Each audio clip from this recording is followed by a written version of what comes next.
Crime reporters TV news હવે જોઈએ અગત્યના સમાચાર. શંખેશ્વર તાલુકામાં થયું વાદળછાયું વાતાવરણ. સમગ્ર તાલુકામાં કમોસમી માવઠું. વઢિયાર પંથકમાં મોટા ભાગે લોકો ખેત પેદાશો પર આધારિત ખેતી કરી તેમનું જીવન નિર્વાહ ચલાવે છે.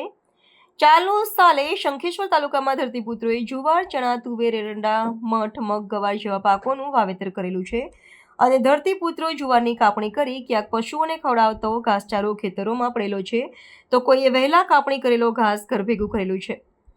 તેવામાં રવિવારના રોજ અચાનક વાતાવરણમાં પલટો આવ્યો હતો અને સવારથી વરસાદી વાદળો ઘેરેલા જોવા મળ્યા હતા. સૂર્યનારાયણના દર્શન પણ દુર્લભ બન્યા હતા અને ચોમાસા જેવો માહોલ સર્જાયો હતો. તેવામાં સોમવારના વહેલી પરોઢે કમોસમી વરસાદ વરસવાનો શરૂ થયો હતો, જે શંખેશ્વર તાલુકાના રૂની, રણોદ, પાડલા, બોલેરા, જેસરા, કુવારડ, ટુવડ આમ સમગ્ર શંખેશ્વર તાલુકામાં કમોસમી વરસાદ વરસ્યો હતો.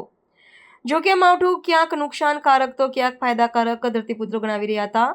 રણોદ ગામના ધરતીપુત્ર ધનાભાઈએ જણાવ્યું હતું કે સામાન્ય માવઠામાં વાવણી કરેલા પાકોને આ માવઠાથી અત્યારે કોઈ નુકસાનકારક વરસાદ નથી, પરંતુ 1 ઇંચ ઉપર વરસાદ વરસે તો વાવેતર કરેલા પાકોને વરસાદ પછી સર્જાતા ધુમ્મસના કારણે વાવેતર કરેલા પાકોને નુકસાનની શક્યતા કહી શકાય.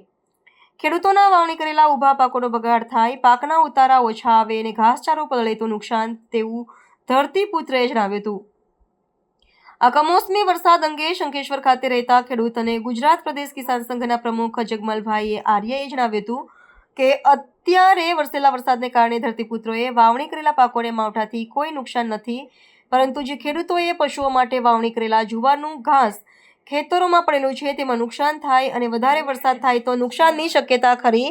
હાલ આ વરસાદથી કોઈ નુકસાનની શક્યતા નથી, તેવું કિસાન સંઘ પ્રમુખ જગમલ આર્યએ જણાવ્યું હતું. રિપોર્ટર ગુગાજી ઠાકોર.